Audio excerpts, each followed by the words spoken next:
Welcome back again from Tampa Bay. Got a nice, cool, cloudy morning. Should be blue skies and normal temps later today. It's 59 and warming up. Early in the morning, 8 o'clock. I am going way down to Brandon right now because there is another Yamaha demo days, and I'm going to get in as many bike reviews as I possibly can today. I've got about 7 hours of time from now until I have to be back over in Largo to meet a client, so hopefully I'll be able to get in a whole bunch of reviews. First time doing some different stuff today. First of all, depending on how you're viewing this, you might notice it's in 60 frames a second. I talked earlier, about a month ago, about why I was recording in 30 frames a second, and the primary reason was you could only notice a difference if you were viewing it on a Chrome web browser, which is a small percentage of people watching YouTube videos.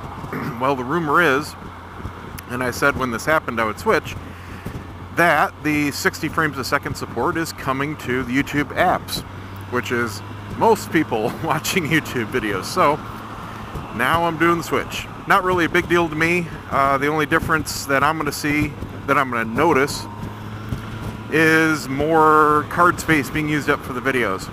Big deal. I use a nice big fast 64 gig card for my normal videos. I don't even come close to filling it up, not even halfway, so it's not going to be any issue whatsoever. For those of you that are using smaller cards, especially 16 gigs, you may have an issue. You may need to get a new card. If you're using a 32, unless you're doing very long videos, you know, like an hour and a quarter, hour and a half, you're still going to be okay with a 32. No big deal. They're going to have a whole range of bikes there today. I definitely want to try out the new FJ09. That's kind of like the little brother to my bike. It's a triple cylinder. It's based off the MT09, but with some tweaks. Supposedly it's just a fabulous engine. It's kind of like a mini sport touring bike. More adventure than sport, though, I'd say. It comes with optional side cases, kind of like the FJR, but they're a little smaller. But the cool thing is, the FJR cases bolt on. It uses the same mounting pattern. So you can put either size case on if you have an FJ09. But I'm just really anxious to see how it rides. It's a lot lighter, a lot smaller. Not really made for two people. That was another big change between the MT and the FJ09. The FJ has a nicer passenger supported seat, but it's not that big of a bike. I mean, if you're doing two-up riding it for any kind of regularity or distance, you want the FJR. So that'll be very cool. And then I got to go over to, I'm going to come back a different way. I'm going over to Brandon right now via the freeway just down I-75, but I'm going to come back via US 60 across the bay to Largo to a client. I got to pick up a bunch of products to photograph, put up on their website. So that just worked out. And then probably like 2 hours after I get home, I'm going to have to go all the way back down there because another buddy of mine is doing some demolition work on his wife's office. So I'm going to go down there and help him out. He gave me some help when I was doing the gazebo. So never mind paying back favors. So we'll get that knocked out, no pun intended. They're just tearing down a wall to make 2 rooms into 1. So shouldn't be that big of a deal. And then just trimming it up and making it look good, and got to get it all better. And tomorrow should be totally finished, so she can start doing business again on Monday in the room. Some other stuff I'm trying today, because I'm going to be doing so many videos. You know, I don't have a huge selection of cards. I only have 2 cards, 2 GoPros, and under normal circumstances, that's more than I need. And the problem is, my other stuff, a whole bunch of my accessories, my other camera, my other card and all that is with actually the same buddy I'm helping out, because I was trying to get him into YouTubing. He's a successful plumber and he does all kinds of interesting work. It's not just, you know, come unclog my sink. He does a lot of new construction stuff. And we both thought that it would be great if he had his own channel and all that. So he's had my stuff. I let him borrow it all for a month. He's got another couple weeks with it. So I'm out a lot of my stuff that I depend on. So what I'm doing today is I've got a bunch of extra batteries. I've got, how many do I have? I got one charged in my camera bag. I got one I'm filming with right now. I got another one on my GoPro charger in my glove box right here on the bike, because somehow I didn't charge it correctly the last time I plugged it in. I think I had the camera still on and didn't notice it. That's the one thing I really wish these GoPros had, was a backlit display. Because in my office I keep it dark for my computer work and everything. And I have a light that I turn on so I can see what I'm doing. I've got this little station set up with all my devices for charging. I've got this cool 10-port USB charging pack. So I've got a little table set up with all my stuff where I come in, I plug everything in. And it's kind of hard to read the GoPro displays unless the light is just right. But unless you're in really bright sunlight, it's just not that great of a display to read. So I wish it was backlit, you know, just even momentarily. When you press a button, it lights up for a couple seconds. That'd be cool.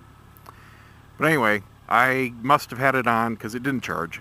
So I put it in the case this morning and go to format the card, and it just immediately dies. I'm like, oh crap. So I grabbed one of my full batteries, snuck that in. Now I've got that, like I said, charging here in the glove box. If you don't have an additional, the standalone GoPro battery charger, definitely pick one of those up. It's great in a pinch. I got mine with a kit with the camera, the charger, and 2 extra batteries, and it just works great. It's a double-sided charger, so it does 2 batteries at once, and it just plugs into a USB port. It's a lot faster than charging it through the camera too. Now normally I just come in and throw the camera directly onto the cable to charge, because it's usually not even half run down from a normal video, and it's not that big of a deal. It's not like I, you know, have to keep recording. But today I will. Now for storage, especially since I've switched now to 60 frames a second and I'm going to be going through more storage, I haven't tested a full card on this 64, but I believe I'm going to get something like 2.5 hours maximum on this 64 gig card. So hopefully, you know, if I can get in enough rides, I'm going to need double that at least, if not more.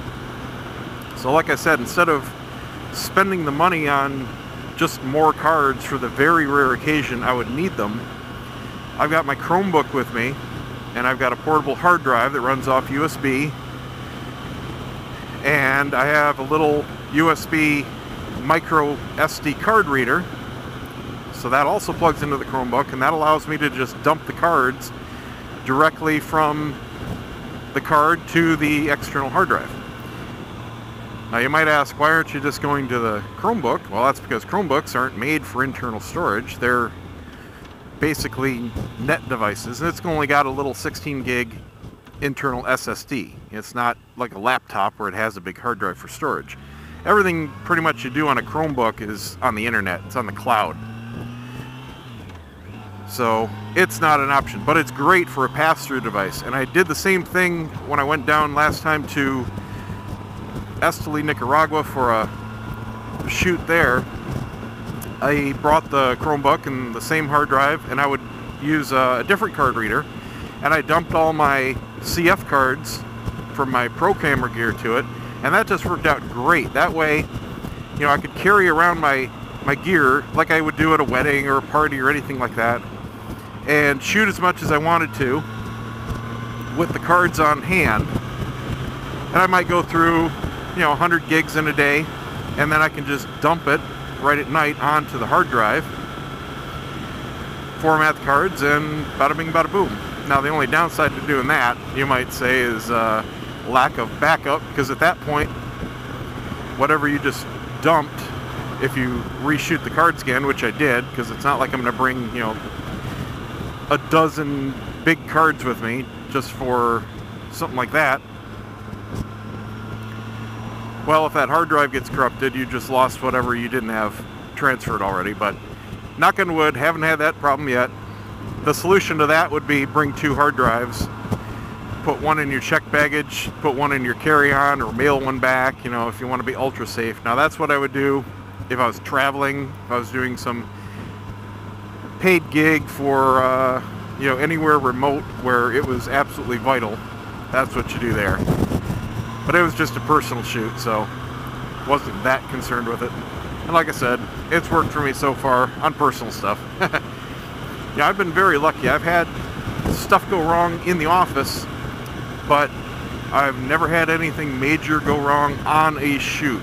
I always have my backup gear just in case. But I was just talking about this with somebody else. We were talking about our backup cameras and what we're going to go to next as far as upgrades and all that kind of stuff. And I was saying, yeah, I have no problem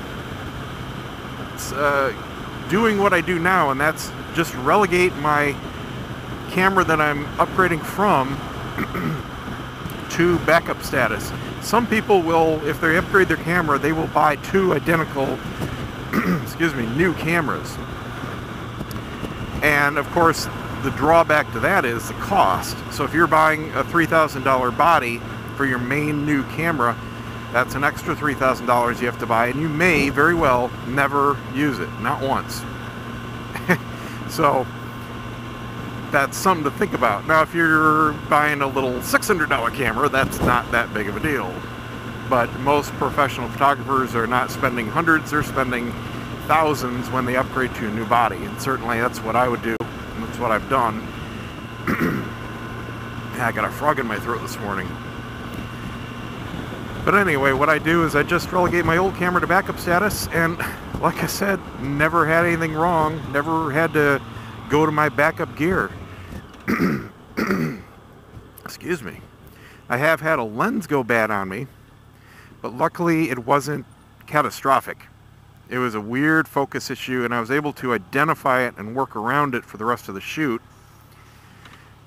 I did have to send it in, and it was, you know, gone for a couple weeks to Canon for repair, but I had other lenses I could use in the meantime that overlapped its range. It wasn't that big of a deal.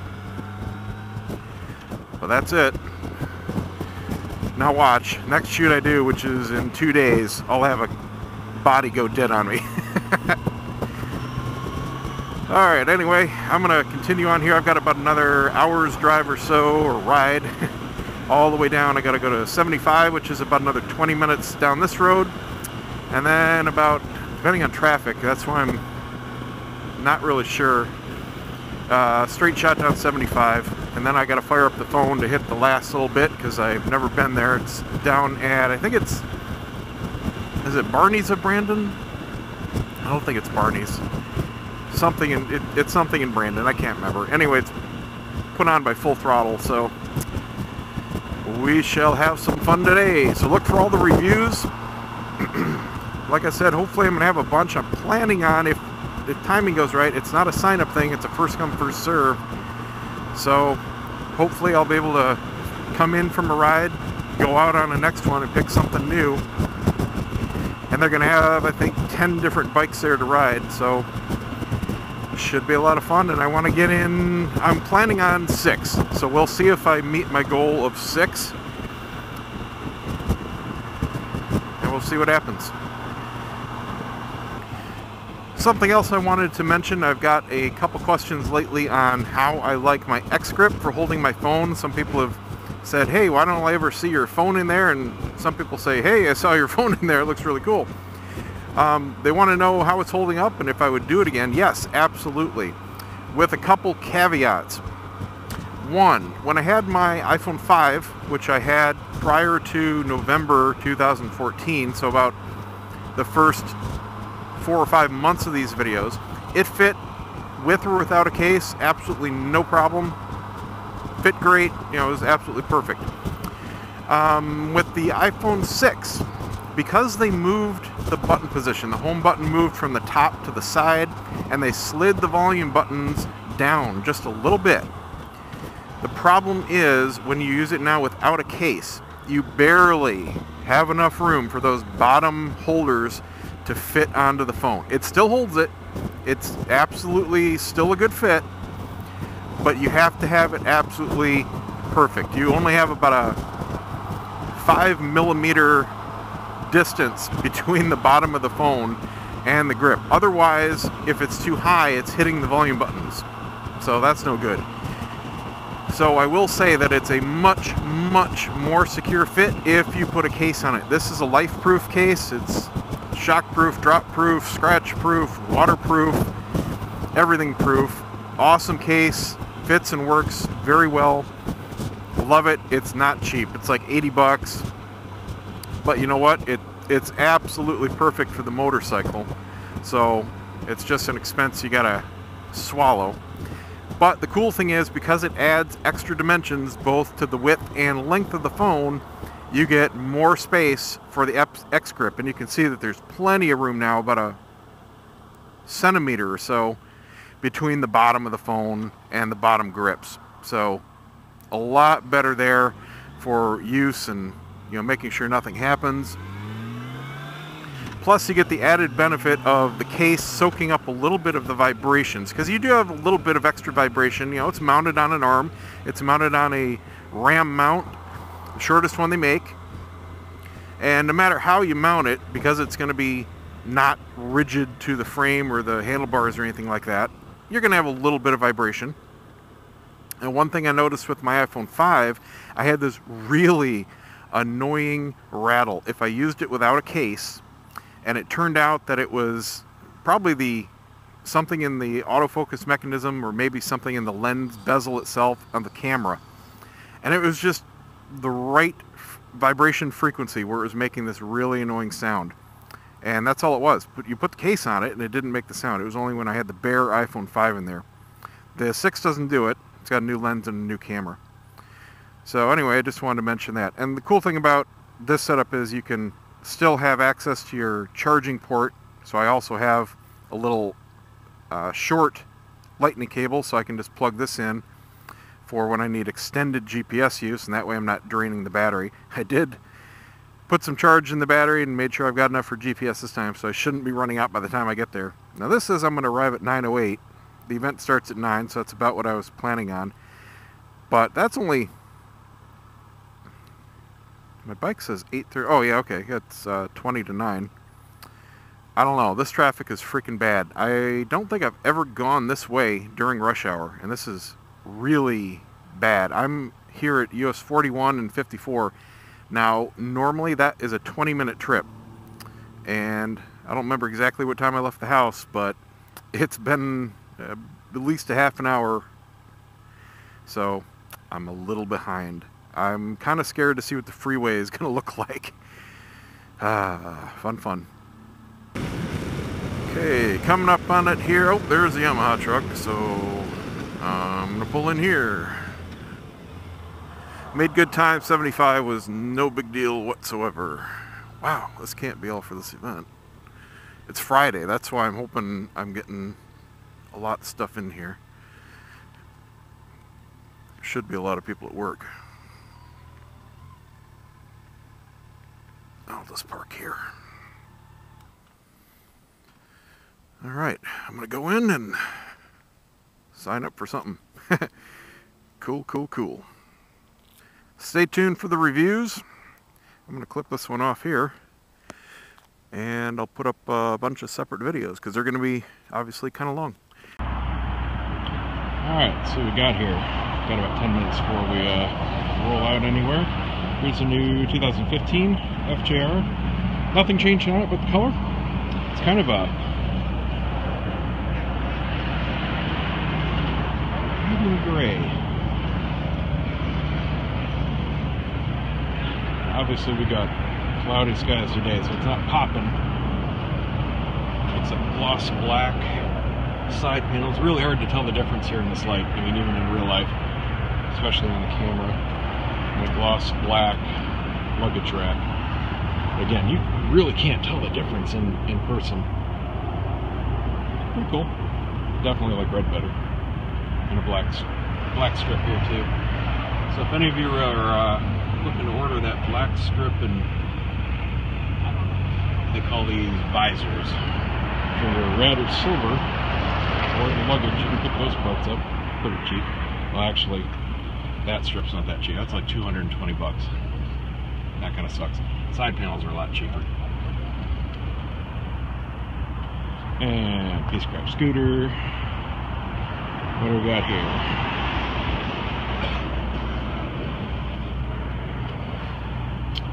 The FZ07 parallel twin. It's pretty cool. Never rode it. Definitely try to.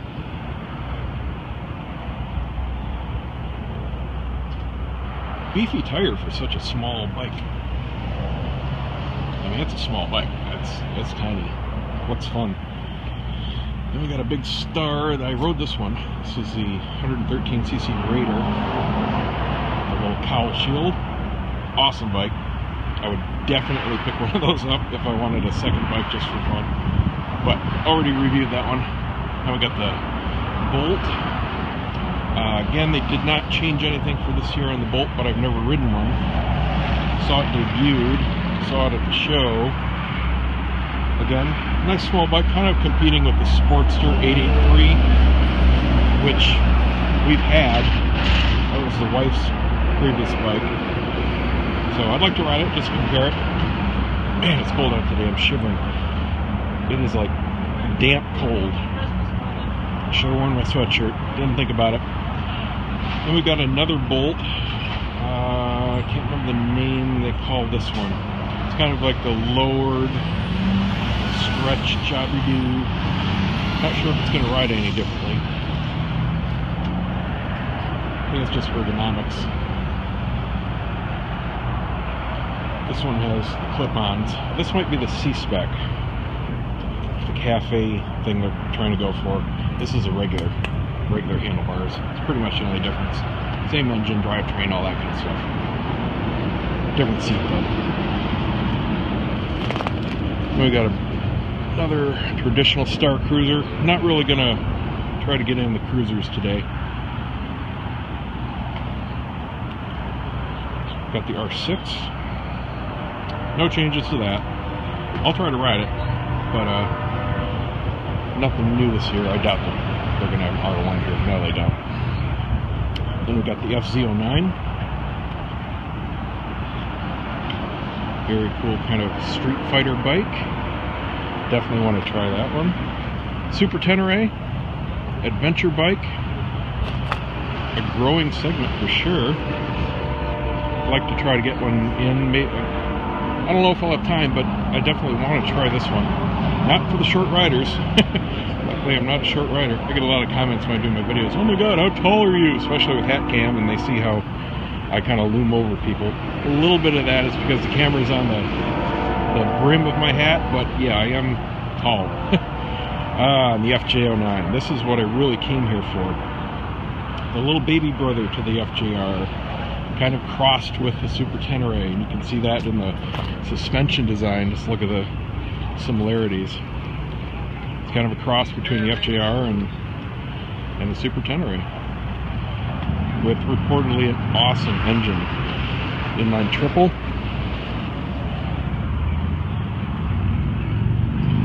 You can see the smaller bags here compared to the full size. It's just on the outside.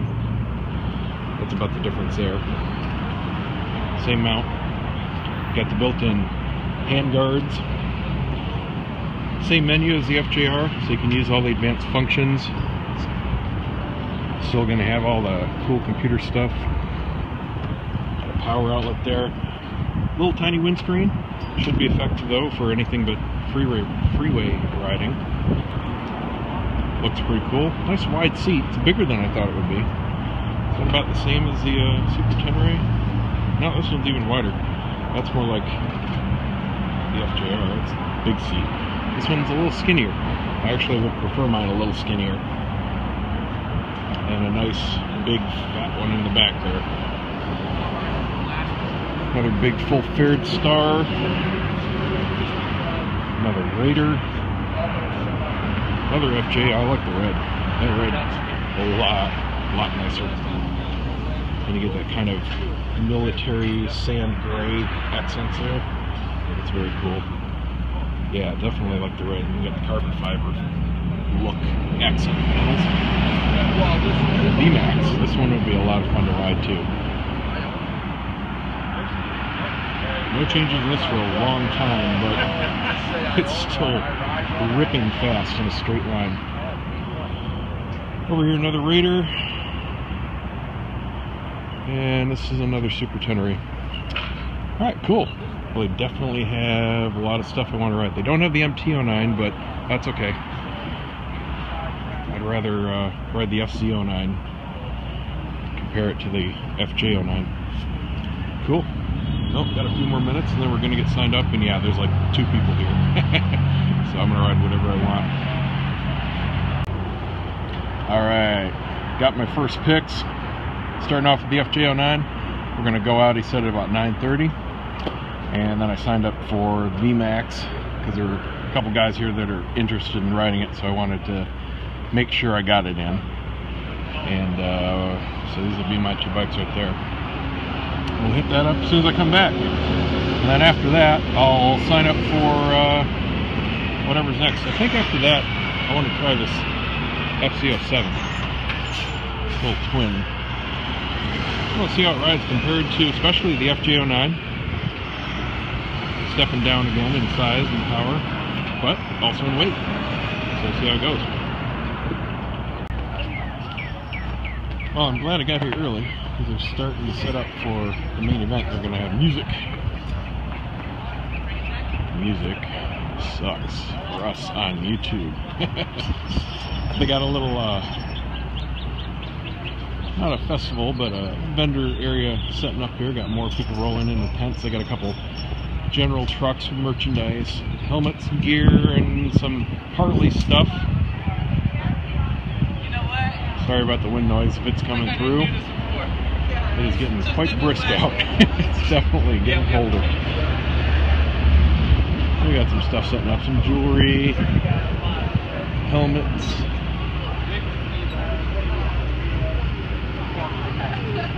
Rider, there's some Biker's Choice and Parts Unlimited. Bridgestone setting up over here. And then tomorrow it's going to be even bigger. Like I said, today's Friday, so different crowd than will be here on the weekends. Got about 15 minutes to my next ride. They're limiting me to 3. Kind of a bummer, but that's okay. I'm going to get in the 3 I wanted. Next one is the Bolt. So I'm going to ride that for the first time. Very cool. Well, slight change of plans to the end of this video. I went out on the Bolt. I rode the standard. Short version. I liked it. It was a good bike, especially if you're looking for something like a Sportster 883. It fits tall people a lot better. We had a Sportster 883. The wife barely fit it. It sucked for me. I mean, the knees to the handlebars, the reach, everything was just way too small. But I really did like the Bolt. I'm not going to give a full review on it. I'll do that again at some other time. My video got completely screwed up. Tip, if you're using the Sena waterproof case, if you have the Sena backpack on your GoPro and you have their special larger waterproof case for that combination, the buttons suck. This is the second time this has happened to me. It's going to be the last. Basically, you have to really mash the buttons to get them to make contact with the GoPro. The GoPro cases have no problem. Their external buttons work perfectly. Nice and quick, you can feel them, they work great. But the Sena, I took the helmet off, spun it around, pressed record, saw it counting up. Okay, cool, we're recording. Put the helmet back on. The button is so sticky and the springs are so stiff, it kind of had a delayed little stick.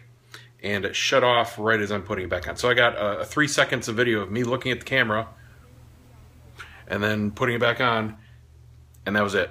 So the entire freaking ride and review of the Bolt never happened. Anyway, got 2 good ones in, so I will be editing those shortly after this one. Look for those very soon.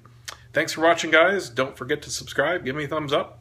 Visit the site, TwoWheelObsession.com. Spread the word. That's the best thing you can do for me. If you appreciate any of these videos, just tell everybody you know that's into motorcycles, and maybe they'll find something cool there too, or get some tips and tricks. Who knows?